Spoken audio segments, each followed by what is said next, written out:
بسم اللہ الرحمن الرحیم الحمدللہ رب العالمین۔ اس وقت میں موجود ہوں مدینہ المنورہ میں، مسجد جمعہ کے پہلو میں موجود ہوں۔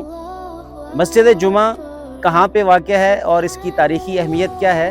جب نبی کریم صلی اللہ علیہ وسلم نے مکہ مکرمہ سے مدینہ منورہ کی طرف ہجرت کی تو قباء کے مقام پر قیام کرنے کے بعد جب آپ مدینہ منورہ شہر کی طرف روانہ ہوئے تو راستے میں جمعہ کا دن آ گیا اور نبی کریم صلی اللہ علیہ وسلم نے اس مقام پر جہاں پہ یہ مسجد موجود ہے یہاں پہ قیام کیا، اور بنی سالم کا محلہ تھا، اس محلے میں آپ نے نماز جمعہ ادا کی۔ تو مدینہ منورہ میں چونکہ یہ پہلی نماز جمعہ تھی تو اس مقام پر یہ خوبصورت مسجد تعمیر کی گئی ہے جو ایک تاریخی اہمیت رکھتی ہے اور رسول اللہ صلی اللہ علیہ وسلم کی اس سے یادیں وابستہ ہیں۔ اگر بات کی جائے فاصلے کی تو یہ مسجد نبوی سے جب ہم قباء کی طرف آتے ہیں، قباء ٹریک پر پیدل راستے پر، تو مسجد نبوی سے تقریباً 2.5 کلومیٹر کے فاصلے پر یہ موجود ہے، اور اس کے بعد آدھا کلومیٹر مزید آپ آگے جائیں تو مسجد قباء آ جاتی ہے۔